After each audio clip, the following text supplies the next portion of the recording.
Welcome back to Radio Rothbard. I'm Ryan McMaken. I'm a senior editor with the Mises Institute, and with me, as usual, is Tho Bishop, my associate editor. We have a guest with us today.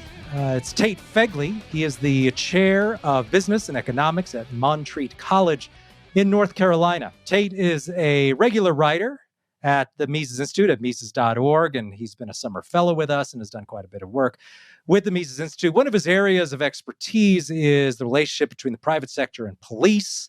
And he recently had an interesting column on the lesson that Starbucks learned when they tried to make their bathrooms available and their stores in general available to a variety of groups, many of whom were doing illegal activities in the bathrooms. And so Starbucks ended up having to close a bunch of their stores. And there were just lots of issues with that. And I was intrigued by the column, and it explores some of these important issues about that intersection between a big company trying to express its values about what sort of groups do we want to serve and what do we want to project about ourselves, and what are law enforcement's responsibilities, what is a big corporation's responsibilities to the public. Lots of questions there. So we've got Tate on with us today. And Tate, maybe you can start out by explaining for the people at home what the basics are here behind the article and what some of the larger issues are as well.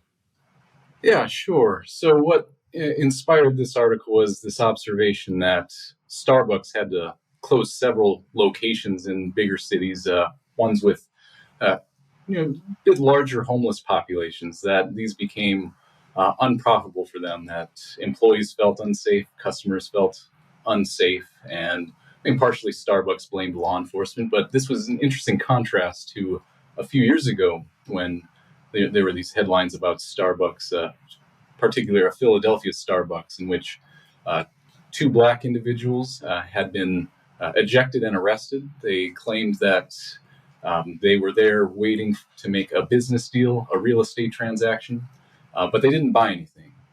One had requested to use the bathroom. The manager said, well, you're going to have to buy something or leave. They did neither. The police were called and they were arrested. And this created a pretty big brouhaha. I mean, the CEO of Starbucks met with them. I think they started a charity or something in their honor for business education for inner city youths. I think several thousand Starbucks locations had closed for a day of sensitivity training after this incident. And that's what I find interesting there is, well, we see Starbucks maybe shift a little bit to be a bit more accommodating to, say, people who aren't paying customers. They can come in. Can they use the bathroom to avoid this situation? But maybe they overcorrected, at least in these circumstances. But I think it's an interesting question. What I wanted to get at with the article is you kind of have both this libertarian question and then an entrepreneurial question. The libertarian question is, well, was Starbucks within their rights to eject these individuals? Well, you'd say, yeah, it's their private property. These customers, usually we'd say this is a social expectation. You go into a restaurant, you go into a cafe, you occupy space, or you use bathrooms, like you're expected to buy something. I mean, usually, but maybe certain establishments might not have that standard. And we see Starbucks trying both of those. That question, the libertarian question, is this Starbucks exercising their rights? Then the entrepreneurial question is, well, is this the best way to exercise your rights? And I argue that not every nuisance is worth using enforcement against, that you want to tolerate certain nuisances until the costs of those nuisances become greater than the costs of enforcement. And I think in this case, Starbucks probably made an entrepreneurial error that, for whatever reason, this particular incident got a lot of media attention, looked bad for Starbucks. They went through all these expenses to make themselves have a better public image. And so, I'd say regarding this situation, it's an entrepreneurial decision, what kind of culture you want to have within your Starbucks, what kind of customers you want to appeal to, because I think a lot of customers want to feel like their cafe is socially responsible or accommodating, inclusive. And then some, when they actually experience certain kinds of inclusiveness, find that They don't really want to be going to those kinds of Starbucks or cafes. So yeah, I see that as the gist of the article. And so isn't that really, that's a business decision, right? Because you'll hear a lot of people on the right say, get woke, go broke, right? The idea is that this company's trying to cater to some underprivileged group, or they decided that they're really going to play up the transgenderism in their character. I'm thinking Disney, right? So they want to have a bunch of characters that maybe make LGBT people happy. But similar to what happened with Starbucks then is you've got customers who don't like that. And so then they leave. So it would seem to me that in a lot of these cases, the company's just banking on the idea that the people they're making happy outnumber the people that they're driving away. And sometimes they're wrong, right? As you noted in your article, right? Starbucks had to close down these locations where they decided anybody can use the bathroom, and then people started finding heroin needles in them and things like that. And so that was a disaster for that. Those locations became unprofitable. Whether it even dented the company as a whole, right? Because they're all company-owned stores. I don't even know. But supposedly, we're often supposed to look at, say, Disney stock price, and anytime it goes down, so to say, well, that was because they had that gay couple in that movie or show or whatever. And look, it's a direct correlation, which I don't know if it is, right? Now, certainly I know people. I was never a big fan of Disney myself, but I certainly don't now. I try to minimize exposure to Disney because I never know what I'm going to find, right, in a show or in a movie or something like that. And I got a bunch of little kids. So it's not a great brand for my particular value system, but I guarantee you there's people out there who think that's wonderful. And some of those people probably have a lot of money too. So it would seem that get woke, go broke may be true some of the time, but I don't know that it necessarily is. And so it would seem that, of course, you can always criticize a company for embracing values that you disagree with and then not shop there. But I don't see necessarily an economic principle at work here. It seems to me that the company's just trying to grasp around, trying to find which customers with the most money can we cater to, and right. So there's not like I don't see an economic law behind get woke, go broke. Right? Am I missing something, or is this just a saying that really there's no economics there at all? So in particular on the Disney point, because I think this is interesting too, is that when you think about the audiences, the customer base that Disney is appealing towards, historically we're talking about children, right? But if we think about who are the couples, and not to be too overly broad in this world of sort of technological marvels that we have, a large percentage of the groups that have lots of money and care the most about these questions of representation are not those with kids. And so there's a degree here in which Disney is a company where they're changing values, and the targets of their products perhaps might reflect a business decision to, instead of going after that family market, instead is increasingly geared towards adults that are kind of in a sense of almost arrested development in their tastes, right? Yeah, there's nothing more powerful in Hollywood right now than nostalgia, right? And so if their entire business model is aging with previous generations that grew up being Disney fans, then this might be an example of why Disney's values can change in a way that might, they can afford to lose conservative families because you have an increasing number of culturally liberal, millennials and Zoomers that are consuming their content to make up for that new demographic. And Tate in particular, since when we're talking about the Starbucks thing in particular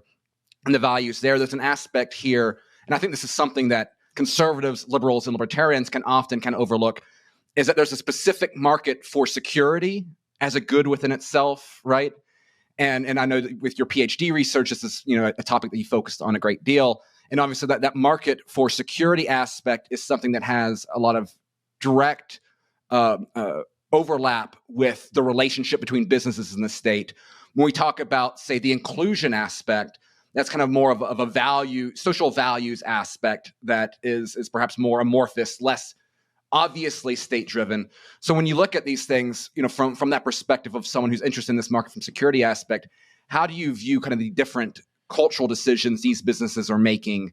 And do you think that perhaps kind of that reality of security being a value that we don't always think about consciously, is that perhaps creating a day of reckoning, kind of a recognition that perhaps some of these, let's broadly call it progressive values, really do not work in reality the way that perhaps their customers think they do in the abstract?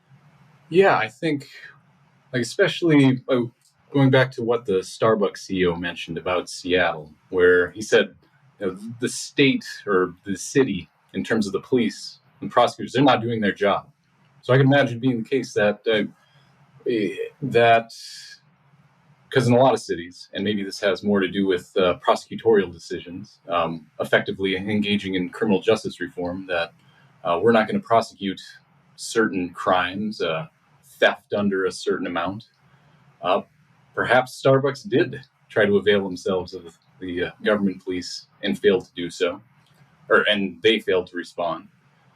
And I think in some situations you have kind of an anarcho-tyranny situation where the police are worse than useless, in that not only do they not respond to things they're called about, but if you start enforcing your own property rights, using force to do so, they'll come after you. And so I think that question is really relevant regarding the security question, that relationship to the state. Is the state enforcing property rights, or is the state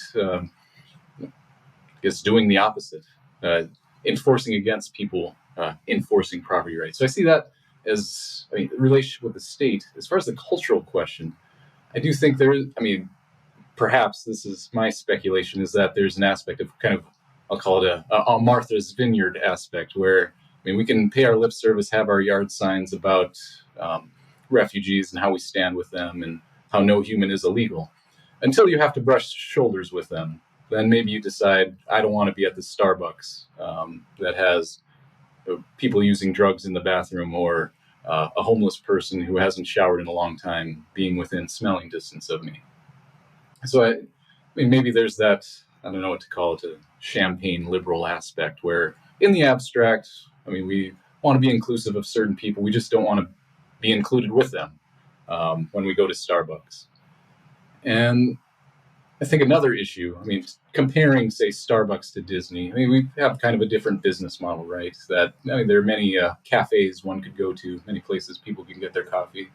One could talk about some kind of, these aspects of the information or entertainment being controlled. People would say, you have a cartel here, or monopoly of just a few companies controlling all this output. Maybe people don't see themselves as having a lot of options. Maybe so I think it's different in that regard, of why this question of not going broke necessarily when going woke, and maybe there's a lot of ruin in a large company like Disney. I don't know the answer to that, but I think it's different when the cultural values start to impose costs, and I think that was the case in Starbucks. Whereas you're not necessarily having to watch Disney movies with people you'd rather not watch with. Well, aren't there issues here that are really the result of a society that's more deeply divided culturally, and where you have different subgroups within the culture, perhaps brushing shoulders more often? Now, always in America, there were always certain neighborhoods that had their own types of values, and there were other neighborhoods that had a different type. I'm thinking of, consider an immigrant neighborhood in New York or Chicago in 1845, right? That a good Protestant Anglo-Saxon type is not going to want to go into those neighborhoods in most cases. They would be offended by what happens in the taverns in those neighborhoods on a Sunday especially. And there was, I suppose, some sense then that we tolerate those sorts of establishments. However, if a person from, say, one of these Irish taverns were to stumble into one of these hoity-toity, they didn't call them taverns, I guess, for the upper echelons of society. I don't know what they call them, restaurant, inn, whatever. You stumble in there, but you got enough money to buy a couple of drinks. But the clientele doesn't want you there, right? So they just have you removed, even if you had money to spend, right? So has that person's rights been violated in some way? I think we recognize that the values of those two groups are directly at odds, right? This person has an idea of what should go on inside a drinking establishment, and this other group has their own ideas about what should go on. Maybe they find the act of drinking itself horrific. And so someone who smells a booze coming in, they don't even want to have to deal with that. And of course, you could have that today, right? I don't want to go into a restaurant, some people might say, where you can smell pot smoke, right? Whereas some other people might not be annoyed by that at all. If you say you didn't have any laws restricting that, and you had an establishment that used to be anti-pot smoke, but now allows it, obviously you're going to get a lot of complaints from people saying, oh, look, there goes the neighborhood. Here's another establishment that's allowing all these potheads to shop here and everything. I hate this place. It would seem that you just would stop shopping there. And so I don't think there's an appreciation of the fact that Americans have many values that are at odds with each other, and that presents a problem when you're sharing not just public goods, but just fully private goods as well, any sort of space that's a private establishment. And that seems to lead to a lot of conflict, but there isn't any agreement on how to deal with that conflict. So I've got two people trying to occupy this one restaurant, this one public pool, this one park, and they're doing things that the other side finds abhorrent, but we have no agreement on what the right course of action is there. Should these people just stick to their own part of town? This is our side of town where we do things our working class way. We don't want those other people there, and we need the police to remove them. It seems not only are there values in conflict that people don't seem really willing to admit, but also they can't really decide on this is ours and that's yours, and the police can intervene to take you out of the places that are ours. And we all kind of reach this detente where you go there, we go to this place. Rather, there seems to be just this prevailing idea that people can just go wherever they want, whenever they want, and it's wrong for the majority of the people in that particular place to not want different sorts of people there. And nobody's really admitting that's a real thing, that's a source of real conflict, because that's always about one group discriminating against another group of people. And we're not supposed to allow discrimination, but the fact of the matter is, right, it happens all the time. It's just we've made it illegal based on race, but people, of course, discriminating along all sorts of other lines. But it seems that now recently we've decided that that's bad too. So what is the answer to that? What do people need to agree on like the basic issues in terms of this is when the police intervene and people have a right to kick people out of an establishment when they're doing X, Y, Z. I can't find anywhere where people just say, yep, this is what you get to do, because you can't just blame that on conservatives, of course, who are, look at those nasty people, and they don't want anybody who's different or anybody who's maybe of a lower class in their establishments. Because, of course, conservatives are being excluded in lots of places from lots of other ways, right? From social media, for example. But then they say exactly the same thing. You can't kick us out of your social media space, even though it's private property. So I don't see a discussion going anywhere on this. There doesn't seem to be any like real to the point of, hey, people get to discriminate, because the left doesn't want to admit that people get to discriminate. And then the right doesn't like being excluded from these companies owned by rich Silicon Valley people, because they see it as a culture war issue. So I don't know. What could you imagine would even be the way out on this? Yeah, I think, there's probably a lot of self-deception going on. Well, like across the political spectrum, I think discrimination is definitely a dirty word. And people imagine, not that they themselves are discriminators or discriminatory, but this ideal of, I'll use this in a pejorative sense, of a pluralistic cosmopolitanism, whereas I'm really a man of the world. But people thinking, I should be able to go wherever I want. They think, well, as long as people like me, like I'm like that, they present a sort of default way of doing things, and it's so they should be accepted everywhere. But whoever I disagree with or don't like, whatever aspect of them, that shouldn't be allowed, whether it's people espousing certain opinions on social media or people of a certain hygiene level coming into Starbucks or these types of things. I think in physical spaces, I think it's easier to see the ability to, I guess, segregate along these lines, whereas social media, it's supposed to, everybody's here. I think they do present different challenges. That is, I think those of that more leftist bent, that they don't want to admit that we only want certain types of people that we associate with in this establishment. Maybe they physically segregate themselves. We have an island called Martha's Vineyard, for example, that we're able to. So anybody around here, yes, feel free to come in, but within our segregated community. So I guess the segregation in that sense maybe is on a larger geographical level rather than, say, more direct, where we're in the same neighborhood or same city. So I think there's kind of this subtle way of excluding others that isn't so direct and visible. I mean, until the National Guard comes in, for example. Whereas I think, social media, it's a difficult question, right? There's a lot of aspects to it. I mean, we say, it's private property. People bring up, look at all these privileges they have, all these government subsidies or direct government involvement. I remember, for example, Jen Psaki, the White House press secretary, talking about we've been in discussion with these social media companies. Congress brings them up before Congress a lot. And we can say, there's this intervention here. So how can we treat it as truly the result of free markets? I think also people want to point out things about their effects on elections, for example. That who you let into Starbucks isn't affecting elections, but access to social media might possibly. So I think, there's different aspects to these, and it's a lot to discuss. But I don't think anyone's truly totally inclusive of everyone, of all things, at all times. I think that's just an empty set. So it's not whether we have that, but which rules do we want to enforce for whom.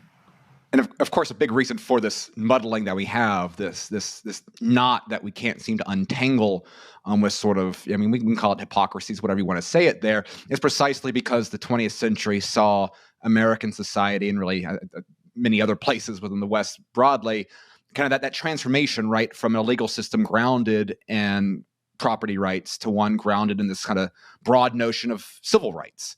And what's interesting is that many of those people that are the most loudest about, that ground themselves in sort of the great champions of that sort of cosmopolitan sort of out view of the world that Tate described, they like to wrap themselves in the blanket of classical liberalism, even if they might not be progressive in other sense.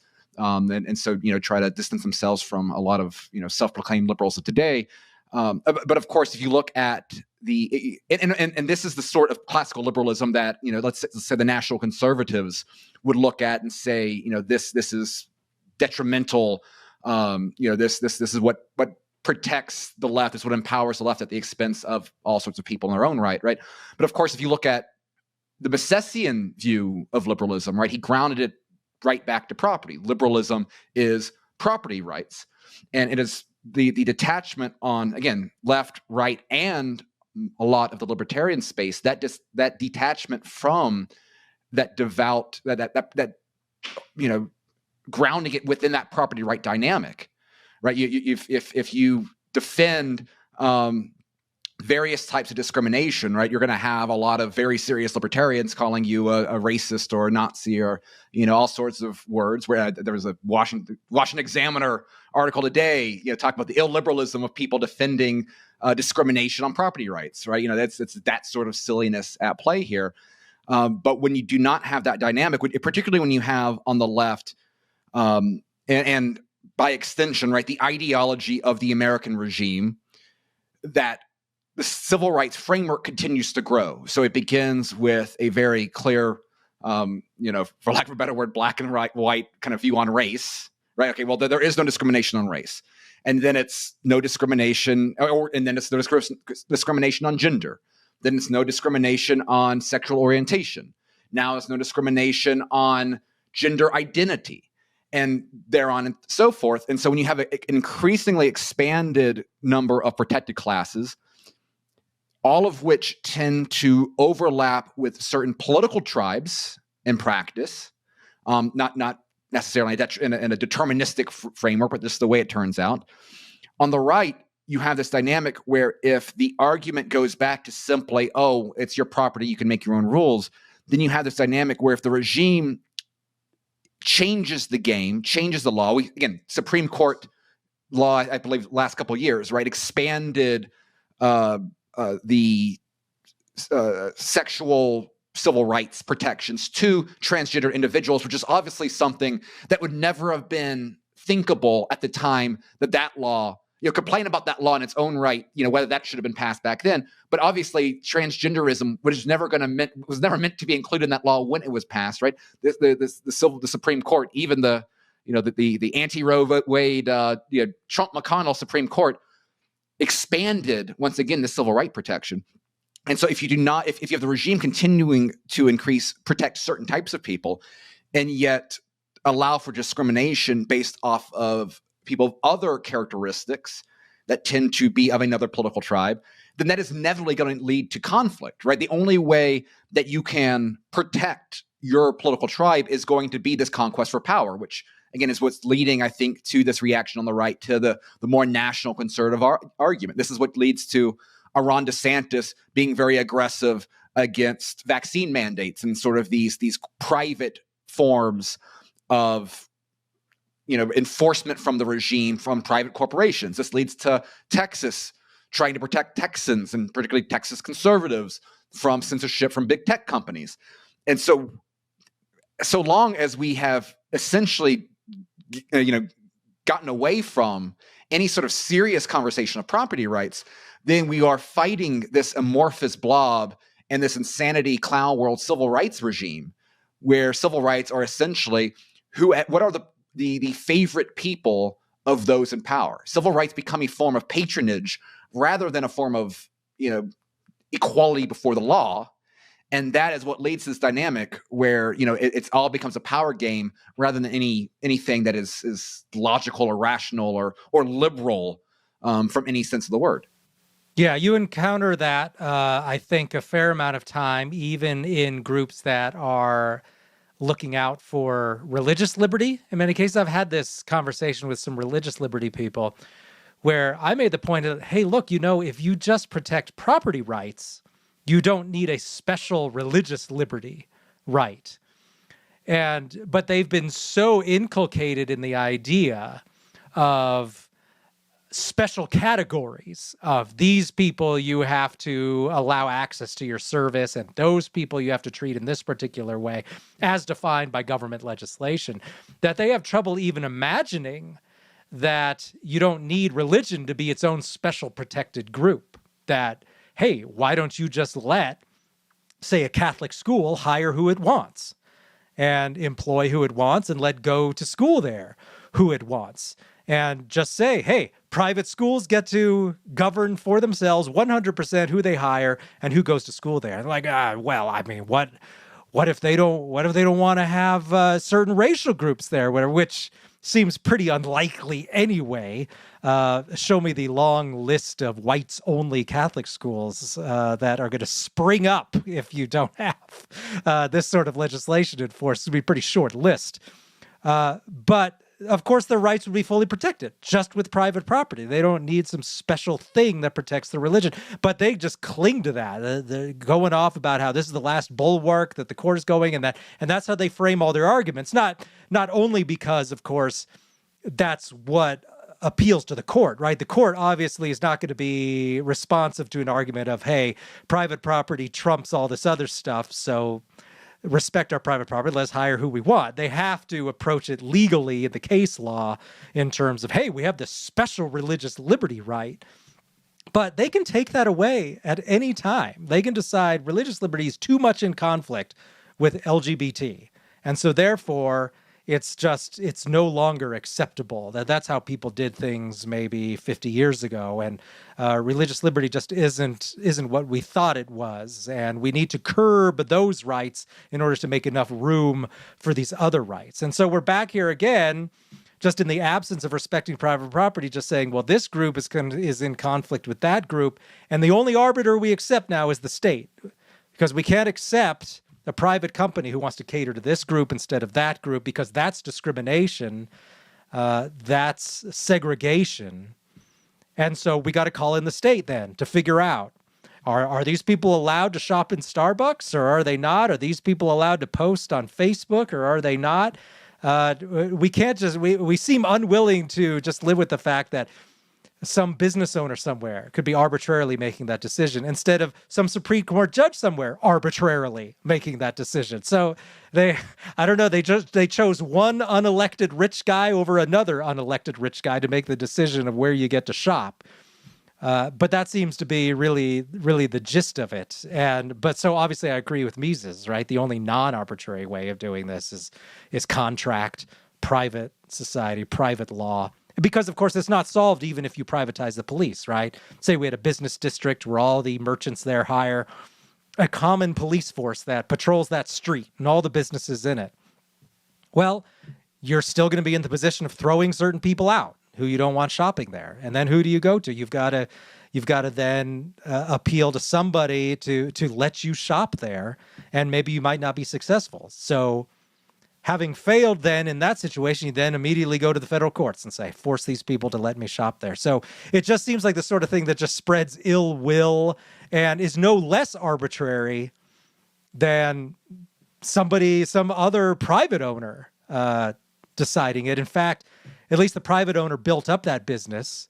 At least they were able to be successful in that business by catering successfully to certain individuals and providing to some people what they wanted.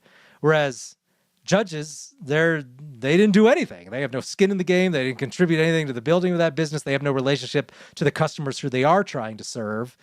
They're just making stuff up based on some things that some legislators said in decades past. So it would seem you just have to get to the point where you accept, yes, in order to to live with this situation, you have to just accept that some people have values that go one way, some people have values another way, and the only way to deal with that is discriminate against one in favor of the other. But this is like poison. These are like words you're not allowed to say except in coded language in terms of, well, the court balanced all of these rights and came to some sort of special magical legal decision, and now we know this is the correct decision. And so that just seems to be the way we're doing things. But if you're not on the winning side in terms of who's making those decisions, well, you're just out of luck potentially for many, many years.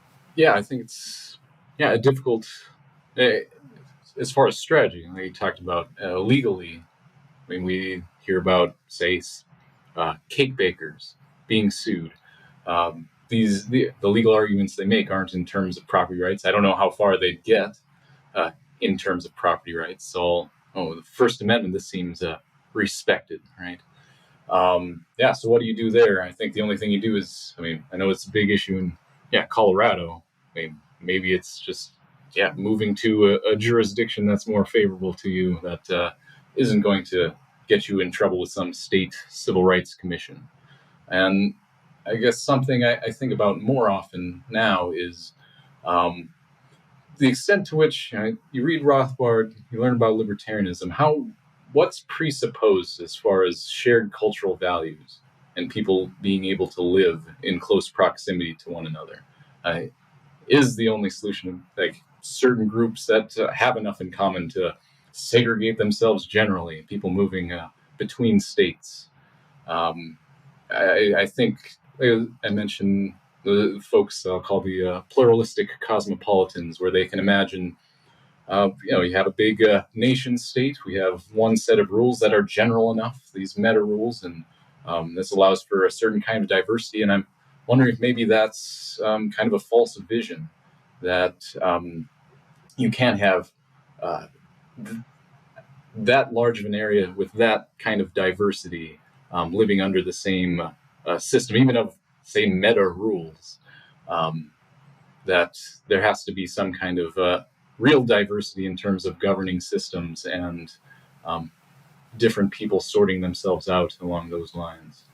Well, that brings us then to, I think, the wrap-up question is, say you did have a system where everybody was fully free to just have whatever clients they wanted in their place to serve whoever they wanted, bake the cake for whoever they want to bake the cake for, right? Then the immediate question is, well, what about those people who need a cake? Are they just going to have to go without a cake, right? Because the local cake maker won't bake cakes for people who want you to write certain words on that cake or whatever. Now, in the case of the cake, right, not a big deal. I mean, here in that famous cake here where the court, the local appeals courts were saying, yeah, he has to bake this cake for this LGBT couple. There's hundreds of other cake makers, right? That's not even really an issue. So it's kind of absurd that we have issues where someone who bakes cakes in a city with hundreds of bakeries needs to be forced to bake cakes. So that's an easy thing to address, right? It's like, well, what if Starbucks doesn't want me in their coffee establishment? Well, I can go to any number of other places to drink coffee, right? And surely some of them will have owners whose values reflect mine. But what in some of those other cases where there's not as much ease in going between the companies, right? In a freer market, it would seem that the answer to that is you just have to have enough freedom in the market where there's real competition, where there's real entrepreneurial activity, where new businesses are springing up, and where business owners would have the freedom to respond to different value systems, different groups of people. And what I think the worst case scenario that you might encounter here is the banking sector, right? We know for a fact that competition in the banking sector is becoming less and less so, that new community banks are springing up in smaller and smaller numbers, that there's just very little diversity really in the banking sector, and less so than ever. So what do you do then if a bunch of bankers say, well, I don't like your value system, so I'm not going to let you use any sort of banking services at our bank. You can't have an account here anymore. And other major bankers agree with you. So then what do you do? What's the answer to that? You really have to maybe just take a closer look then at the banking sector and say, how do we make it so that there's more competition here? I don't see another option other than that. You just have to have more banks. Yeah, that's a real interesting issue where, viewpoints aren't really a protected class yet, right? Whereas we have all these other things, demographics, orientations, etc. So the fact that viewpoints are something that can be discriminated against, I think that is concerning. And the fact that with banking, you essentially have a cartel, right? Not anyone can just start up their own payment processor. Or at least I don't know that they can. You hear things about like Andrew Torba from Gab starting his own. We're making our whole parallel infrastructure. I don't know how that's going for them. That seems like something serious, something. It's not so easy to just switch providers when there's not that many, and any provider needs special permissions to do so. And of course, one of the problems here is that there is this, we aren't honest about the way our institutions really work, right? There is this liberal notion that we can have neutral institutions, right? Like, you see this, I think, with some ways that we talk about kind of separation of church and state, right? The goal there was the prevention of the institution of a specific church, right? But there's always a combination of some sort of value system with power. And we want to pretend that that's not the case. We want to pretend that we're stopping bad things, whatever those bad things are. We're stopping discrimination because discrimination is bad, right? We're stopping misinformation because misinformation is a threat to democracy or whatever, right? But these are all just simply ways that those in power are really prioritizing their preferences and hurting those that don't share their preferences, right?